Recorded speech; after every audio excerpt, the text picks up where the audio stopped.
G-Force ZF. This is the step-through version of the G-Force ZF bike. We're going to be putting it through its paces today, testing the speed of this bike, the power of this bike, and just how it performs compared to the ZF bike. Now, right out of the box, guys, assembly was pretty easy, but once I hopped on this thing, I took it for my first ride, I was a little bit slightly disappointed because this right off the bat did not feel nothing like the power or the peppiness of the ZF bike. When I was comparing this to that, I felt like this was lacking in both speed and power, but there is one setting that you guys got to go in and change right away to correct part of that. And the first thing that was really disappointing was there was like a 3-second lag when you hit the throttle or started pedaling before anything would engage, and I just felt that so laggy. When I hit the throttle, I want to go. So that's going to be the setting that I show you about first, just to show you what it was doing when I first got it and how you can change that. Now keep in mind, guys, they can update these settings at any time. Maybe future models might not allow you to do this or whatnot, so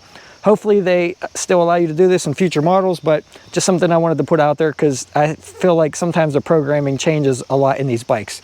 Now, with that being said, the second thing that I was a little bit disappointed about was that the throttle did not work in pedal assist 0 like it did with the ZF bike. Now, not too big of a deal, but there is a workaround for that, and as I said before, they could change this, but the workaround to get this to work in pedal assist 0 is if you change your pedal assist levels from 0 to 5 up to 0 to 9, the throttle on this bike does work in pedal assist 0 at that point, and you will have 9 different levels of assist. Typically, I just set mine for 5 different levels because I'm usually good with that, but I do like having throttle in PAS 0.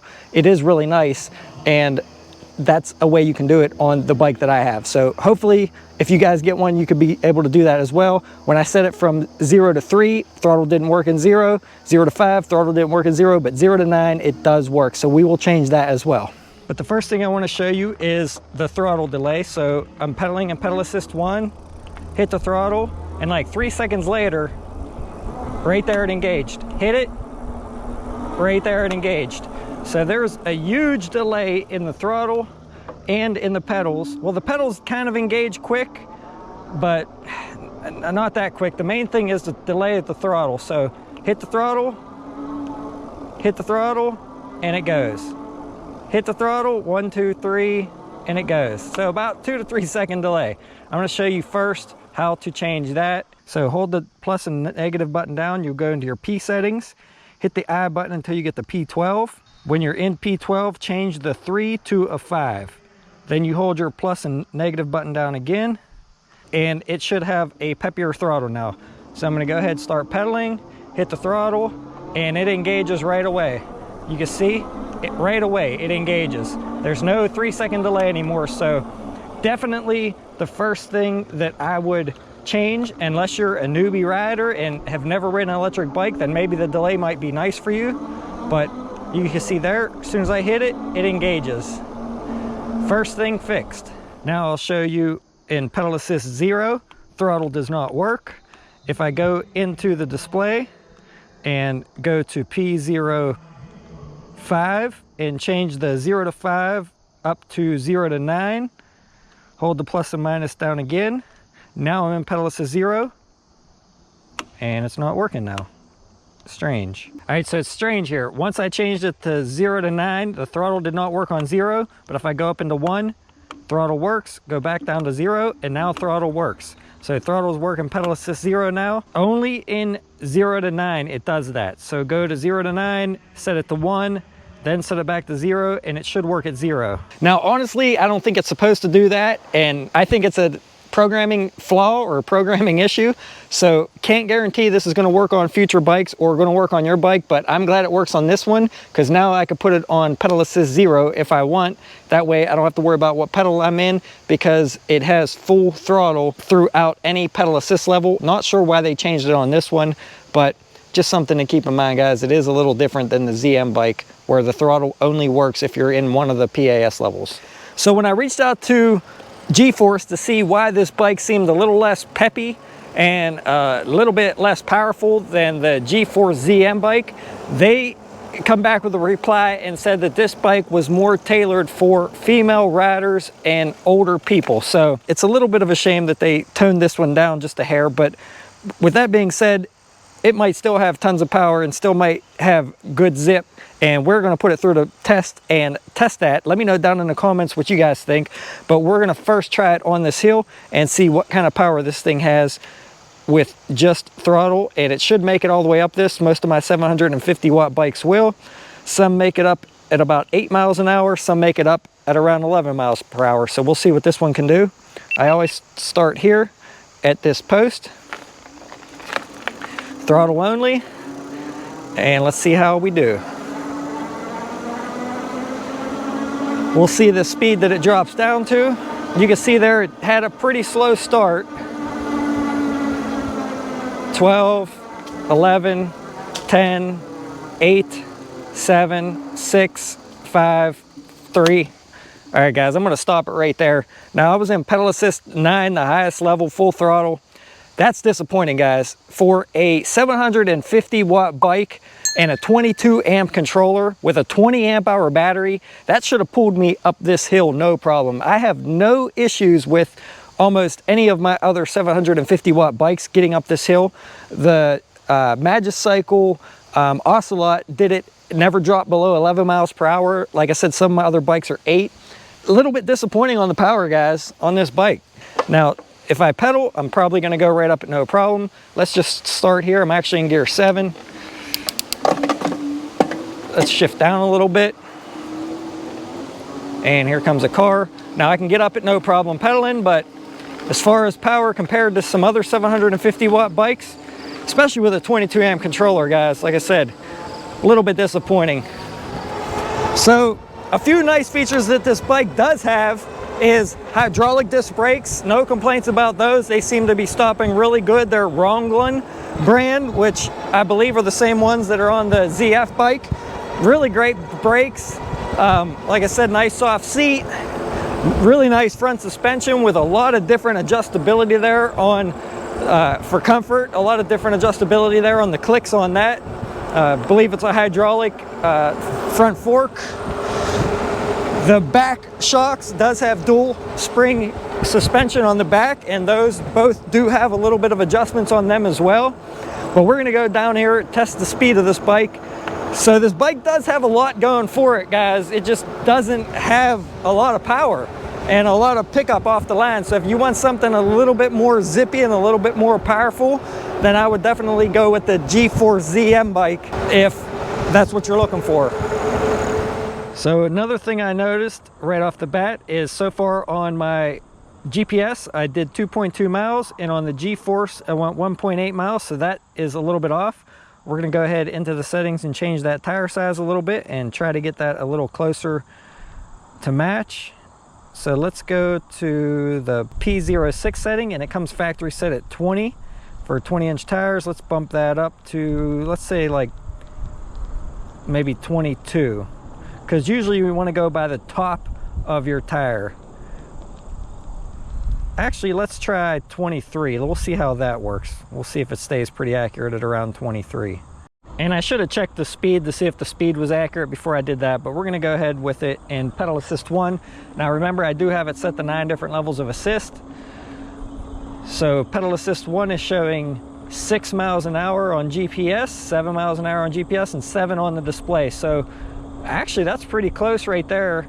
If the wheel size changes the odometer reading, I mean, they're both reading 7, so pretty good as far as that goes. Let's go to pedal assist 2.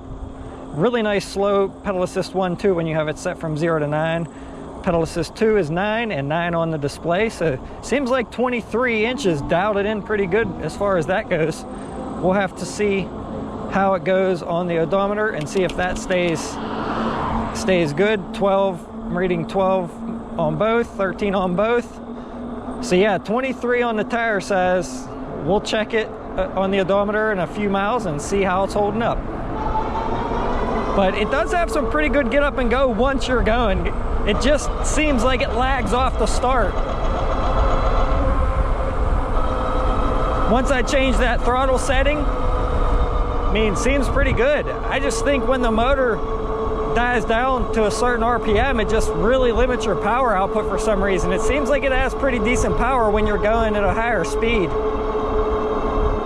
Holding 24 here, 23. Gonna pedal a little bit. So not too bad on the pickup there.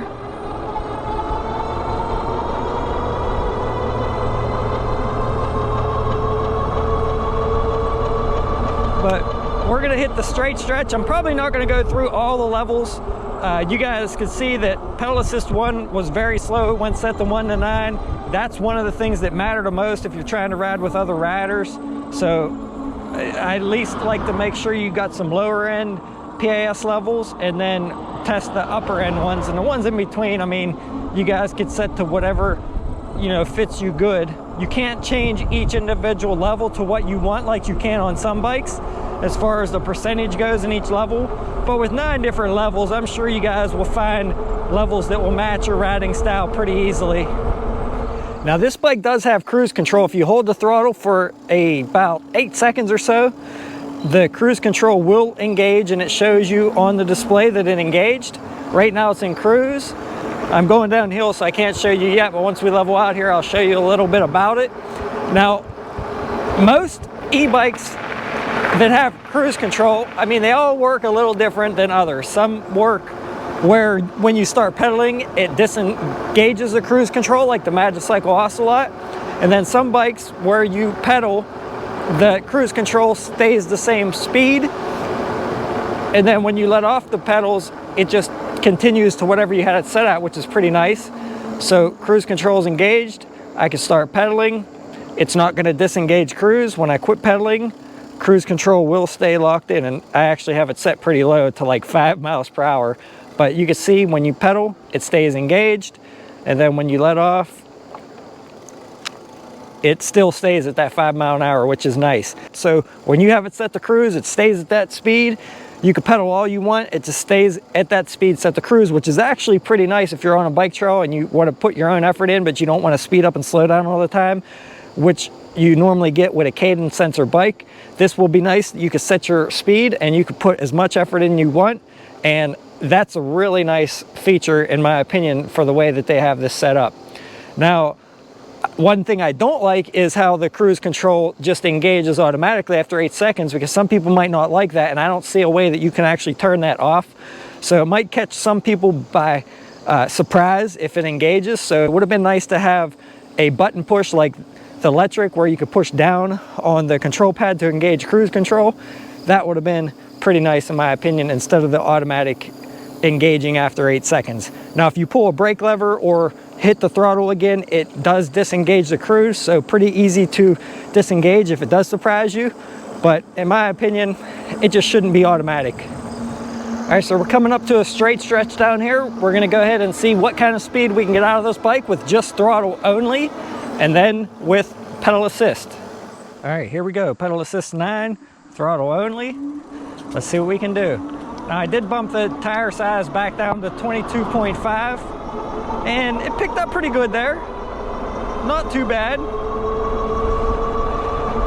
26 on the display, 27 on GPS, 28, 29, 30 miles an hour, guys. It's fast. It's definitely 31. I think this bike might be faster than the ZM bike, and cruise control engaged. So I'm going to disengage that and pedal now and see how fast we can get with just pedaling. 29, 30.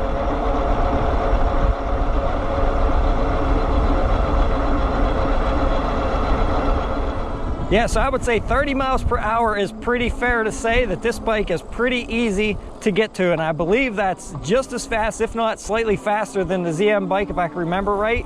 Man, it is pretty quick. I got to give them credit for that. So even though they toned the start setting down a little bit and the power a little bit on this bike is fast. So they didn't tone down the speed, that's for sure. It's at least as fast, if not slightly faster than the G-Force ZF bike, if I can remember correctly. I can't remember, guys. I have to go back and watch the footage or the video. Make sure you guys go watch it. It was pretty good. Oh yeah, and there's a horn. I accidentally hit it. It's actually pretty loud. I believe it's inside the headlight. but pretty nice horn as well on this bike. So we're gonna go ahead down, go up a few more hills, and then we're gonna stop somewhere and go over all the specs and features of this whole bike to see what all you get with it. So make sure you guys keep watching.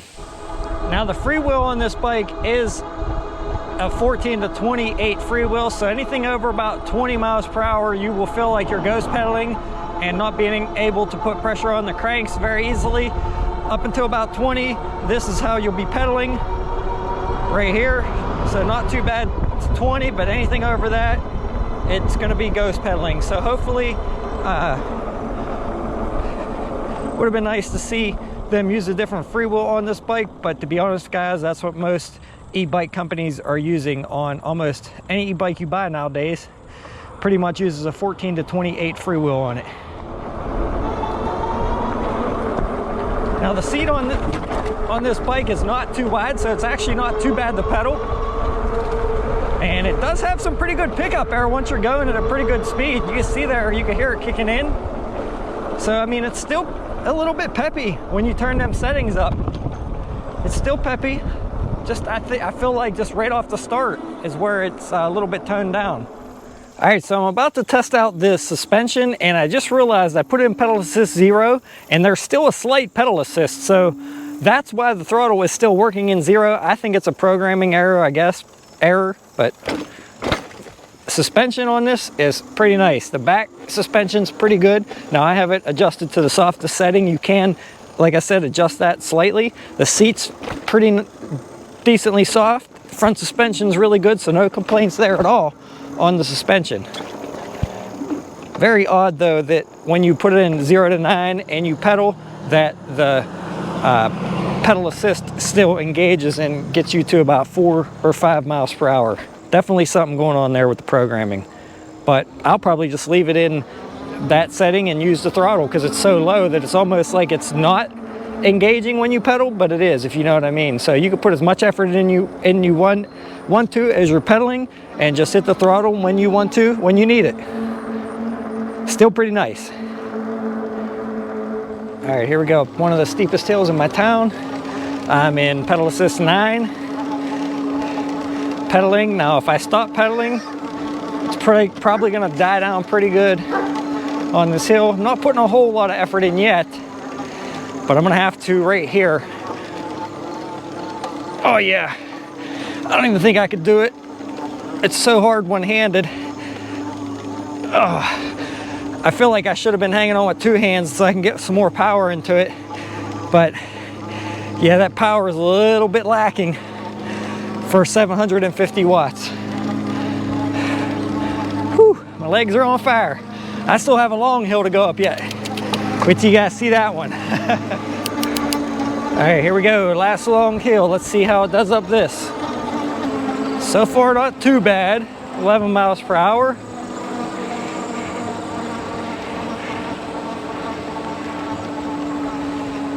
I would say it feels comparable to like my 500 watt bikes probably, as far as the power goes.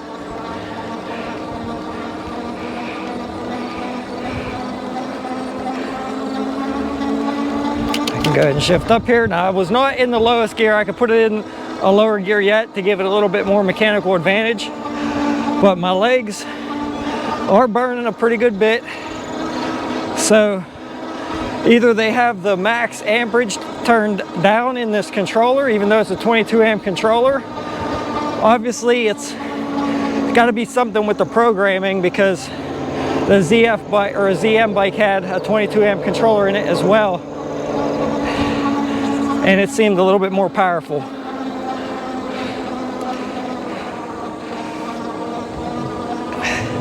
So yeah, my legs are definitely burning, definitely getting a workout. And even though the seat is pretty soft, my butt's starting to hurt a little bit. Maybe because of the style of the seat, but I do like the seat though. I do like that it's real long and that you can actually fit a passenger on here. However, there's really nowhere for the passenger to put their feet, so keep that in mind. So this is the hill I go up in all my videos in my first test.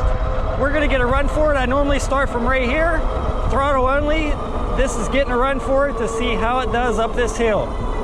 Like I said, some of my bikes will drop to about 11 miles per hour, starting from a standstill at the bottom. Getting a run for it, I'm at 11, 10, 9, 8. So 8 miles per hour. That's getting a run for it. Most of my 750 watt bikes will come up starting at the stop with no run for it at about 8 miles per hour. So let's go ahead over and go over the specs and features of this bike. So now, even though this bike is lacking in power a little bit, you can still see that it was still able to do what most people are going to need it to do, but you are going to have to put in more effort if you're hitting some of those steeper hills. So it is lacking compared to a lot of the other 750 watt bikes that I've reviewed, but it does have a lot of awesome things going for it. And let's go ahead and check out all those specs and features of it. Over here on the right hand side, you have your control pad for your controlling your different PAS levels. You have a set of hard rubber grips just like the G-Force ZF Ebike. You have a pretty nice color display in the center where you could toggle through different things like your time, odometer, average speed, max speed, and trip meter. Now when you shut the bike off to restart it, it does reset that trip meter. Would have been nice to see that setting being kept. The display is pretty much adjustable, kind of like the electrics are, if you guys are familiar with those as far as the P settings go. Over here on the right hand side, we have a half grip twist throttle and a Shimano 7-speed shifter, which leads down to the 14 to 28 freewheel in the rear, and it's using a Shimano tourney derailleur. Coming up the chain, you have a 48 tooth chain ring in the front and a set of large aluminum Wildgo pedals. Now what's really nice is this bike uses a 20 amp hour battery. You can get it a little cheaper if you get the 13.5 amp hour version, and it's using a 22 amp controller to power the 750 watt Bafang rear hub motor. Now, like I said, it did seem like it was a little bit lacking in power, so it's got to be the way that it's programmed, because I've tested other 750 watt Bafang bikes and it had a lot more power than this. For comfort, not only is this bike sitting on a pair of 20 by 4 inch fat tires, but it has a hydraulic suspension fork in the front with a bunch of adjustability there on the compression, and it has a preload adjuster on the left hand side, and it also has a dual spring suspension in the back, which is like an old school motorcycle style, and you can adjust this. I have it set for the lowest setting now, but you can adjust that probably about 1/4 to 1/2 inch up by turning this nut here at the bottom. Now the saddle on this bike is very long, pretty nice and comfortable. The seat height on it does set up a minimum of 33 inches, and it's about 34 inches back here where it comes up. So that's about 1/2 inch higher than the G-Force ZF Ebike. I didn't have a problem at just about 5'8" on this bike touching the ground or pedaling, but just something to keep in mind, it is a fixed seat height at 33 inches. The headlight on the front of this bike is very nice, just like the G-Force ZF, and it has the same tail light, but it is not a brake light. It does not get brighter and it does not flash. I do like the style of the handlebars on this bike. You can adjust it forward or back for further or less reach, which is really nice to see. And it does come with a full set of fenders for both the front and the rear of the bike to keep you clean on wet days. And I do like the heavy duty adjustable kickstand and the reflective strip on the tires. For stopping power, this bike's using a set of Wrangler hydraulic disc brakes on both the front and the rear with 160 millimeter rotors. That would have been nice to see 180 millimeter rotors on a bike that's this heavy, because it is a 94 to 95 pound bike when I weighed it on my scale with the battery. Now their website says 76 pounds, I believe. I don't know where they get that from, but I definitely weighed it at around 94. Overall, guys, it's a great looking bike. I really love the design of it and the style. I just feel like it needs a little bit more power. Let me know down in the comments what you think, what you thought of the testing, how it performed, and I will see you guys around on the next one if you guys subscribe and want to see more. Thanks again, guys. Whew. Don't forget, if you are interested in this bike after watching this video, the link's down below, as well as links for all my accessories, Instagram, all that kind of stuff for you guys to see previews. So make sure you guys subscribe. Whew.